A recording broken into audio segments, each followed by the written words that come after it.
नमस्कार, मैं रवि कुमार आपके साथ। इस वक्त आप देख रहे हैं तरंग न्यूज़। लेकिन आज खबर नहीं, कुछ ऐसे विचार और कुछ ऐसी बातें लेकर मैं सामने आपके आया हूं जहां पर आपको सबसे बड़ी बात तो ये एहसास करना होगा कि पत्रकार क्या होता है। क्योंकि मैं आपको बता दूं कि पत्रकार की अगर बात की जाए तो पत्रकार को आप सभी इतने हल्के में ले लेते हैं कि जैसे उसके सर पे कोई भार ही ना हो। सबको ये लगता है कि दलाल है, कोई उसे गोदी मीडिया कहेगा तो कोई कुछ भी कहेगा। मतलब सबसे ज्यादा सहने वाला जो होता है देश की बातें वो होता है पत्रकार। लेकिन फिर भी वो लगातार काम करता रहता है और मुद्दों को ऊपर उठाता है, आपकी बातों को ऊपर उठाता है। इसके बावजूद भी गाली मिलती है पत्रकार को।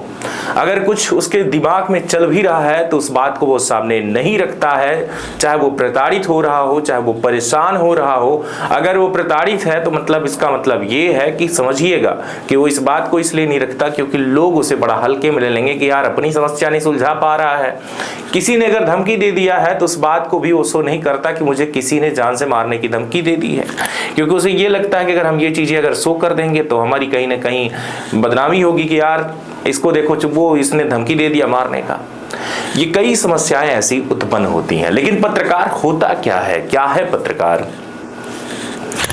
पत्रकार दुनिया का वो आखिरी स्तंभ गिना जाता है जिसे लेकर के अगर बात की जाए तो एक आखिरी उम्मीद होती है। एक आखिरी उम्मीद की अगर बात की जाए का इसका मतलब ये हो जाएगा कि जैसे आप कुछ भी करो और हारते गए तो एक आखिरी उम्मीद रह जाता है। चौथा स्तंभ जिसे कहते हैं मीडिया, पत्रकार, समाचार, वो है आपका आखिरी स्तंभ। लेकिन ये स्तंभ सिर्फ कहने मात्र के लिए है, ये कोई स्तंभ नहीं है। इसे आम जनता से भी बहुत कम पावर दिया जाता है, आम जनता से भी कम। सिर्फ एक ही चीजें हैं कि इसे पूछने का अधिकार है, लेकिन वो पूछने का अधिकार दे तो दिया है, लेकिन सामने वाला जवाब देगा ही या नहीं इसका कोई अधिकार नहीं है हमारे पास। हम उससे पूछ तो रहे हैं, लेकिन अगर उसने ऐसे कैमरे को ठेल दिया तो कोई दिक्कत नहीं, आप बस जाओ, मुझे कोई फर्क नहीं पड़ता। लेकिन इसी बात को हम सिर्फ एक ये चीजें कह देते हैं कि वो जिम्मेदारी निभाना नहीं चाहता, वो भाग रहा है, कतरा रहा है, सवालों से भागते हुए नजर आए। हम सिर्फ एक ऐसा डायलॉग चिपका देते हैं और यह हकीकत होता है कि जब वो कतरा रहा है, भाग रहा है, तभी जो है उसने कैमरे को ठेला, तभी माइक को हटाया। लेकिन इसके बाद की कहानी क्या होती है, हम क्या मानते हैं? दोस्तों, मैं आपके साथ हाजिर हूं और मैं आपको बता दूं कि पत्रकार जो है, कोई भी माइक उठा के अगर चल देता है तो पत्रकार नहीं कहलाता। पत्रकारिता के लिए भी एक पत्रकारिता का कोर्स करना पड़ता है।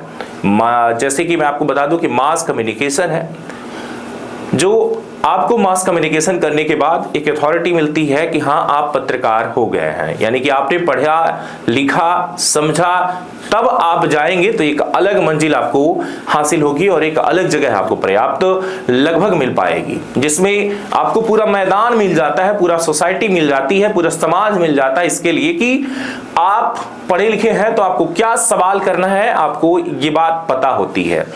वहीं मैं आपको बता दूं कि हमारे साथ पढ़ने वाले एक ऐसे नवोदित पत्रकार जो आपको बता दे कि हाल ही में उस व्यक्ति ने अपने ही जान को त्याग दिया, लेकिन हालात क्या रहे और क्यों उसने किया इस बात का भी जो है पता नहीं चल पा रहा है। लेकिन मुद्दे की बात तो यह है कि पत्रकार हमेशा लड़ता है समाज के लिए, आपके लिए, लेकिन अपने लिए कभी कुछ नहीं कर पाता। क्योंकि पत्रकार को बड़ी बड़ी मीडिया जो हाउस है, कुछ ही ऐसे मीडिया हाउस हैं जो एक पत्रकार को सैलरी बेस पे रखते हैं। कुछ ही मीडिया हाउस अगर मैं नाम ले लूंगा तो फिर ये कहीं ना कहीं कॉपीराइट भी एक मैसेज बन जाएगा, कॉपीराइट भी आ जाएगा इस चैनल पे कि इस चैनल को उसने प्रमोट किया या फिर नाम लिया, ये सारी चीजें हो जाएंगी। तो इसलिए मैं आपको बता दूं कि कुछ ही ऐसे चैनल होते हैं जो पत्रकारों को कुछ सैलरी देते हैं, लेकिन उनके काम के आधार पर। अगर आप दिन में एक स्टोरी दे दिए हैं तो आपको 100, 150, 200 रुपए मिलेंगे दिन में, अगर आपने एक स्टोरी दे दिया है। अगर आपने स्टोरी नहीं दिया है तो तो आपने अगर रिपोर्ट नहीं दिया है तो आपको कोई पैसे नहीं मिलेंगे। कुछ ऐसा होता है कि बेस जो लगातार जो मीडिया पर, यानी कि अगर बात किया जाए कि इनपुट में बैठे होते हैं या एंकर जो होते हैं, जो बड़े बड़े मीडिया हाउसेस की अगर मैं बात कर रहा हूं, जो वहां होते हैं उनको सैलरी दी जाती है। लेकिन एज ए अगर बात किया जाए कि मैं किसी चैनल का अगर पत्रकार हूं तो मुझे कोई सैलरी नहीं मिलती, बल्कि हमें यह प्रेशर डाला जाता है कि आप अधिकारियों से जाकर विज्ञापन मांग के आओ। विज्ञापन मांगोगे तभी बात बनेगी, वरना बात नहीं बनेगी। हो सकता है कि अगर वहां से हमें जो विज्ञापन मांगा है उसी विज्ञापन को अगर बात की जाए तो लगभग कुछ परसेंट, यानी कि 30%, 15%, 20%, 40%, जो भी परसेंटेज बेस होगा उस परसेंटेज बेस पर मुझे भी उससे कुछ पैसे मिल जाएंगे। लेकिन आज के जमाने में कौन देता है विज्ञापन? किसी एक, मैं कहूं कि बीजेपी हो या फिर कांग्रेस हो, कोई भी ऐसे पार्टी हो या उसका नेता हो, उसके पास चले जाओ कि मैं आपकी न्यूज जो मैं जिस चैनल से बिलोंग करता हूं उस चैनल पे मुझे आपकी एक 15 अगस्त या 26 जनवरी की एक ऐड लगाना है, उस ऐड की कीमत इतनी है और आपको इतना पैसा देना है, तो वो ये कह देंगे रहने दो, मुझे कोई भी ऐड नहीं चलवाना है, मुझे कोई विज्ञापन नहीं चलवाना है। तो सोचिए कि विज्ञापन कौन देगा? विज्ञापन मिलता ही नहीं। तो आखिर में पत्रकार दो पैसे कहां से कमाएगा? वो अपने घर या परिवार का खर्च कैसे चलाएगा? यानी कि वो इंसान कैसे जिंदा रहेगा, उसका परिवार कैसे जिंदा रहेगा, उसके परिवार में अगर कोई बीमार हो जाए तो वो कैसे चलेगा? इस बारे में कोई नहीं सोचता। सबसे बड़ी बात तो यही है कि फिर भी पत्रकार चलता है लिए बैग और पीछे पीछे सवाल पूछने जनता के लिए वो पीछे पीछे दौड़ता है, अपना डीजल पेट्रोल जलाता है। साथ ही साथ कुछ ऐसे भी पत्रकार हैं जो कभी किसी को ब्लैकमेल करने लगते हैं। किसी का वीडियो बना लिए, इसके बाद उसको ब्लैकमेल करना शुरू कर देते हैं कि मुझे तुम इतना पैसा दो तो ठीक है, नहीं वरना हम तुम्हारी ये वीडियो जो है पब्लिक कर देंगे या न्यूज पे चलेगी तो तुम्हारी नौकरी चली जाएगी, तुम्हें बदनाम कर देंगे। ऐसे भी होते, लेकिन उनका कैरियर ज्यादा दिन नहीं होता, वो ज्यादा दिन के लिए मेहमान नहीं होते, क्योंकि किसी ना किसी दिन वो भी फंसेंगे और इसके चलते ही धीरे धीरे वो उनका कैरियर खत्म हो जाएगा। क्योंकि चोर का ज्यादा कैरियर होता ही नहीं, तो सोचिए उनका कैसे होगा। इसलिए मैं आपको बता दूं कि मेरे पास भी कई चैनलों के ऑफर आए हैं कि भाई तरंग न्यूज 1,22,000 सब्सक्राइबर है, ये बंदा जो है सीधी में अच्छा काम करता है, ग्राउंड पे काम कर रहा है, इसके पास इतने फॉलोवर हैं। सबसे ज्यादा अगर दर्शक की बात की जाए तो सीधी क्षेत्र में या सिंगरौली या रीवा में कहूं कि सबसे ज्यादा देखने वाले तरंग न्यूज को ही लोग हैं। अगर तरंग न्यूज को लोग देख रहे हैं तो सबसे बड़ी बातें ये होती हैं कि उनको ये लगता है कि इस चैनल पे काम जो कर रहा है, इसका व्यूज ये है, इसका चेहरा ये है, तो अगर मैं इसे अपने चैनल पे रखूंगा तो वहां की टीआरपी अच्छी खासी बनेगी और इसे लोग देखना पसंद करेंगे। इसलिए मुझे बड़े बड़े चैनल जो है ऑफर करते हैं, लेकिन हाँ उसमें भी ऑफर तो कर देते हैं, लेकिन उनका यह कहना है कि तरंग न्यूज को छोड़ दो, इसके बाद ही मैं अपने चैनल पे रखूंगा। अगर आप दोनों पे चलोगे तो पॉसिबल नहीं है, मैं आपको नहीं रख पाऊंगा। तो ऑफर तो देते हैं, लेकिन एक सीमित और ऐसी चीजें होती हैं कि आप अपने चैनल पे काम नहीं करोगे, सिर्फ मेरे चैनल पे ही काम करोगे। उसके बावजूद भी हालांकि मैं आपको बता दूं कि एज ए स्वदेश न्यूज चैनल टीवी चैनल पे मैं काम कर रहा हूं और फ्रीलांसर के तौर पे यहां कर रहा हूं, लेकिन मुझे किसी भी चैनल की आवश्यकता नहीं होगी, क्योंकि मैं आपको बता दूं कि मेरे पास एक डिग्री है, वो है BAMC की जो डिग्री होती है, यानी कि mass communication, bachelor of mass communication का हमारे पास जो है डिग्री है। और वो डिग्री जो होती है ना, वो होती है डॉक्टर की डिग्री। जैसे आपको मैं ये नहीं कह रहा हूं कि एज ए डॉक्टर मतलब कि मैं डॉक्टर बन गया, ऐसा नहीं।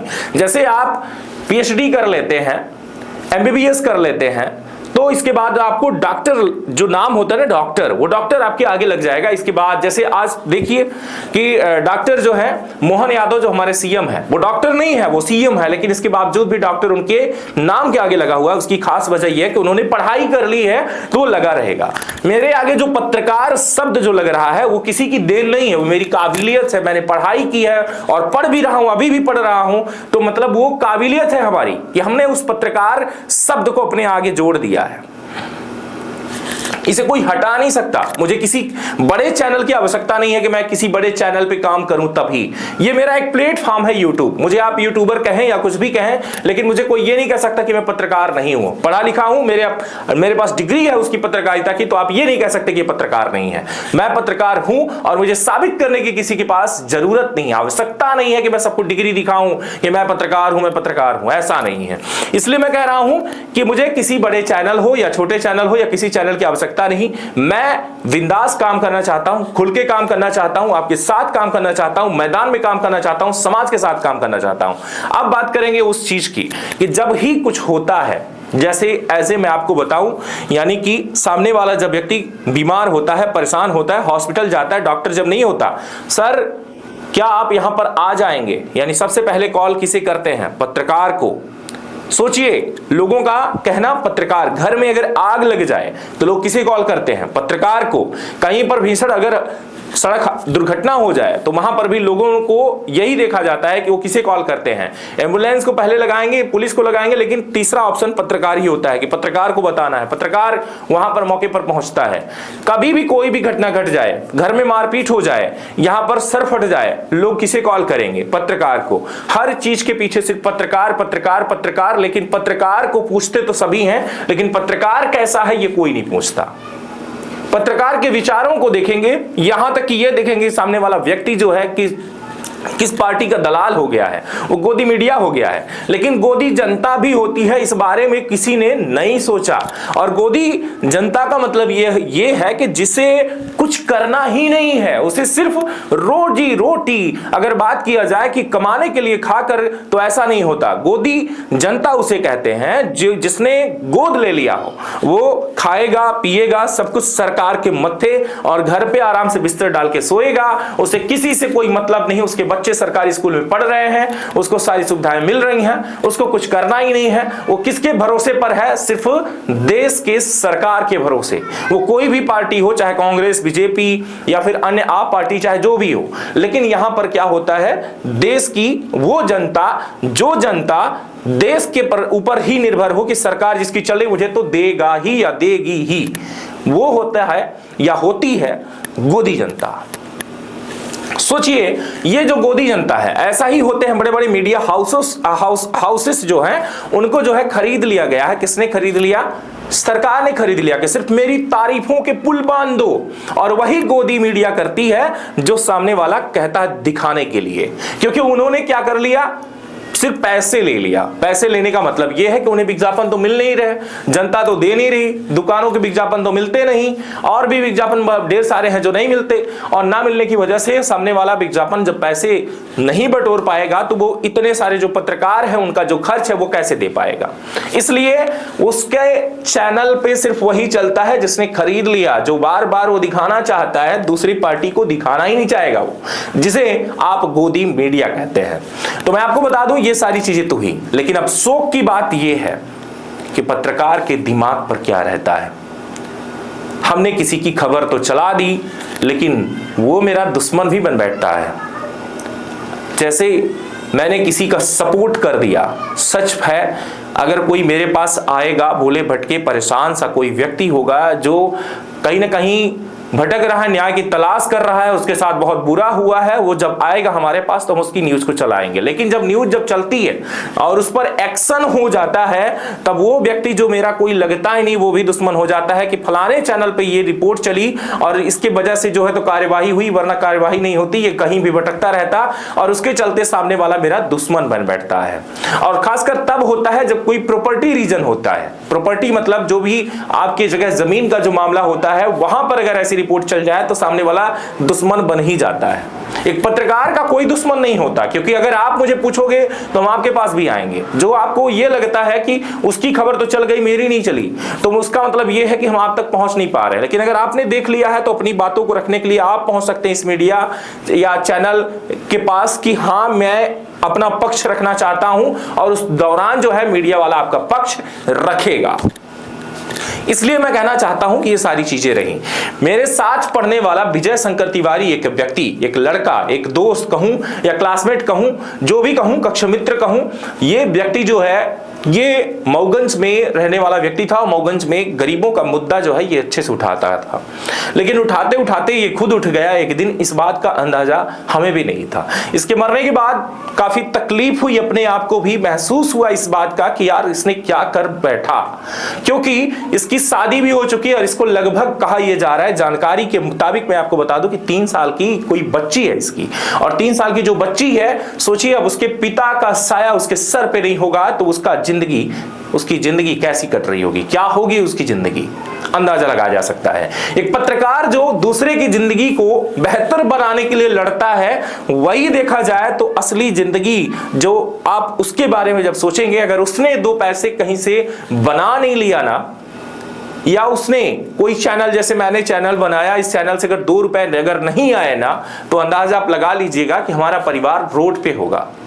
क्योंकि हम पूरा टाइम आपको देते हैं, दिन रात 24 घंटे हम सिर्फ जनता को देते हैं, लेकिन जब जनता से हम कुछ लेना चाहते हैं तो जनता हमें कुछ नहीं देना चाहती। जनता को हम क्या कहते हैं? जनता सब्सक्राइब करे, शेयर करे, लाइक करे, कमेंट करे। शेयर करने का मतलब कि और ज्यादा जब आप लोगों तक हमारे चैनल को पहुंचाएंगे ना, तो वो सामने वाला जो व्यक्ति है जब देखेगा तो 2 पैसे वहां से भी आ सकते हैं।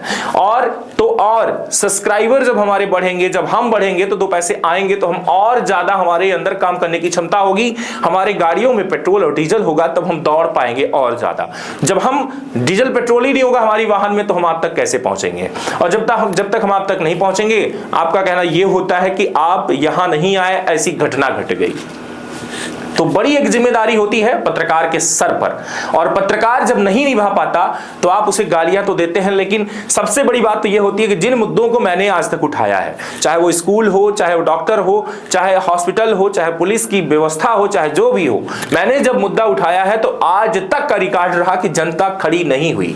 स्कूल में जब भी मैं जाता था तो शिकायत करने वाला सिर्फ यही कहता था कि भैया मैं इसी गांव का हूं, मैं इस गांव में जहां पर यह विद्यालय है, आप यहां आने के बाद मेरा नाम नहीं लीजिएगा, नहीं तो हमारे बच्चे का नाम काट दिया जाएगा, उसे डराया जाएगा, मुझे प्रताड़ित करेंगे, इसलिए आप जो है ना मेरा नाम नहीं लीजिएगा। लेकिन हम जाकर उस विद्यालय पर यह देखा करते थे कि क्या अनियमितताएं वहां पर मौजूद हैं, क्या खाना मिल पा रहा है कि नहीं, शिक्षा मिल पा रही कि नहीं मिल पा रही, हमारे देश में हो क्या रहा है। और हम जब वहां पर पहुंचते थे तो वहां के शिक्षक हमसे लड़ने लगते थे, और अकेला मुझे फाइट करना पड़ता है इन सारी चीजों को। हम किसी के ऊपर हाथ नहीं उठा सकते, लेकिन हम मुंह से, जुबान से उनको कंट्रोल करने का प्रयास करते हैं कि भाई साहब हम कोई आपके दुश्मन नहीं है, हम दुश्मन सिर्फ आपके काम के हैं कि अगर आप काम चोरी कर रहे हैं तब हम आपके दुश्मन हैं, लेकिन आपके काम के, आपके व्यक्तिगत नहीं। हमारा आपसे कोई नाता रिश्ता नहीं है, आप देश के ही नागरिक हैं, आप हमारे भाई हैं, हम आपके दुश्मन नहीं हैं। लेकिन आप अगर काम चोरी कर रहे हैं तो आपके काम के दुश्मन जरूर हो जाएंगे कि आप काम नहीं कर रहे हो। इसलिए बहुत कुछ झेलना पड़ता है इस सृष्टि पर। इस देश के लिए न्यौछावर हो चुका है पत्रकार, और खासकर कई ऐसे पत्रकार जो जेल जा चुके हैं, कई ऐसे पत्रकार जिनके ऊपर कई मुकदमे दर्ज हो जाते हैं, कई ऐसे पत्रकार जो मारे जाते हैं, कई ऐसे पत्रकार जो दिमाग में लोड लेके बैठे रहते हैं, किसी ने कुछ प्रताड़ित कर दिया तो सुसाइड कर लेते हैं। सोचिए कई ऐसे पत्रकार हैं जो देश में अपनी जान दे चुके हैं। माखनलाल यूनिवर्सिटी जो कि रीवा से जो हम लोग पढ़ाई कर रहे हैं, उसी यूनिवर्सिटी में जो है शोक सभा मनाई गई इस छात्र के लिए, यानी कि हमारे दोस्त की अगर बात की जाए, ये विजय शंकर तिवारी के लिए लोगों ने शोक मनाया, हम भी 2 मिनट का शोक मनाए। और सबसे बड़ी बात यह कि उसकी आत्मा को शांति प्रभु दें, लेकिन उसके बच्चे का कैरियर, उसकी पत्नी का कैरियर क्या होगा, कैसे जिंदगी कटेगी, इस बात के लिए भी ध्यान देना होगा। आपको देना होगा, आसपास के जो लोग हैं उनको देना होगा कि जो पत्रकार जो आपके पीछे पीछे दौड़ रहा था, कभी आप उसके परिवार की अगर जरूरत पड़ी तो आप भी साथ दीजिए। हो सकता है कि उसके परिवार में अब कोई उसको देखने वाला ना हो, उन बच्चों को या उनकी बीवी को देखने वाला लायक या फिर देखने वाला वहां पर मौजूद नहीं होगा। तो अगर आप उनके लायक हैं तो उनकी मदद करने का प्रयास करिए, और पत्रकारों का साथ अगर आप नहीं देंगे तो देश तो वैसे भी आपको अच्छी तरीके से पता है कि भ्रष्टाचार की तरफ जा रहा है, और अगर हम आवाज नहीं उठाएंगे तो कब देश बिक जाएगा आपको इस बात का भी अंदाजा नहीं होगा। क्योंकि देश में पत्रकार जो अहमियत रखता है, लगातार जो लड़ता है, वही जानता है कि देश में क्या हो रहा है। हम सभी मैसेज आप तक पहुंचाते हैं, कई हम ऐसे आपको चीजें जो आपको परोसते हैं, उसको जब आप गौर से देखेंगे तभी आप समझ पाएंगे कि देश किधर जा रहा है। बहुत बहुत धन्यवाद आपकी इस पूरे न्यूज पर या फिर इस समाचार पर, या जो मैंने आपको मैसेज दिया, इस पर आपकी क्या राय है कमेंट बॉक्स में जरूर बताइएगा। लेकिन जाते जाते मैं आपको बता दूं कि हमारा ये जो चैनल है इस पे आप ज्वाइन कर सकते हैं। ज्वाइन करने का मतलब ये है कि जब आप ज्वाइन करेंगे तो महीने में एक बार मुझे आपसे 60 रुपए, 70 रुपए, 80 रुपए, 100 रुपए या जितने का आप सब्सक्रिप्शन लेना चाहते हैं कि सबसे पहले आपको न्यूज मिले हमारी, जितने रुपए का आप सब्सक्रिप्शन चार्ज लेना चाहेंगे उतने रुपए हर महीने मुझे आपसे कुछ मिल जाएंगे, तो उससे हमारा कुछ बनने लगेगा। इसलिए मैं कहना चाहूंगा कि मेरे चैनल पे अगर आप हैं तो ज्वाइन करिए हमारे चैनल को, और हर महीने मुझे कम से कम हमारे प्रोत्साहन के लिए, हमारे चैनल के लिए, हमारे डीजल पेट्रोल के लिए, हमारी मेहनत के लिए अगर आप कुछ करना चाहते हैं तो ज्वाइन करिएगा। और ज्वाइन करने के बाद मुझे कुछ, अगर आप हिसाब करेंगे तो महीने का अगर 100 रुपए भी अगर आप देते हैं तो हमारे लिए बहुत बड़ी बात होगी। हमारे चैनल स्टाफ की एक मजदूरी निकल आएगी और उससे जो है कहीं ना कहीं हौसला हमारा और ज्यादा बढ़ेगा। हम आप तक बढ़ेंगे, आप तक पहुंचेंगे। बहुत बहुत धन्यवाद।